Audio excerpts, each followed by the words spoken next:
আমরা জানবো কখন শব্দে দন্ত স হবে আর কখন মূর্ধন্য স হবে। এই বিষয়টা আমরা একেবারে পরিষ্কার ধারণা নেব, একটা সূত্রের উপর থাকবা, জীবনে ভুল হবে না। এই পরীক্ষায় খুবই আসে এবং আমাদের খুবই ভুল হয়, আজকের পর থেকে আর কখনো ভুল হবে না। দেখো, যদি ই স্বরধ্বনি আসে, একটা কথার পরে থাকবা যে ই স্বরধ্বনি আসলে মূর্ধন্য স হবে, আর কিচ্ছু লাগবে না। হয়তো আবিষ্কার, দেখো আবিষ্কার, আবিষ্কার ই স্বরধ্বনি আসছে, এজন্য মূর্ধন্য স হবে, দন্ত স হবে না। পরিষ্কার, ইস্কার, পরিষ্কার ই স্বরধ্বনি আসছে, দেখো একটা, তাই হবে কি মূর্ধন্য স, দন্ত স হবে না।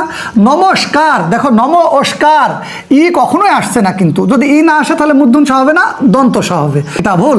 যদি বলে ভাস্কর, ই কি আসছে, ভাস্কর, তাই না, অর, তাহলে কি ই আসছে না, কিন্তু তাহলে ই না আসলে মূর্ধন্য স হবে না, তাহলে কি দন্ত স হবে। তস্কর, দেখো তস্কর ই আসছে না, তস্কর অর, তাহলে কি ই আসছে না, তাহলে ই না আসলে মূর্ধন্য স হবে না, দন্ত স হবে।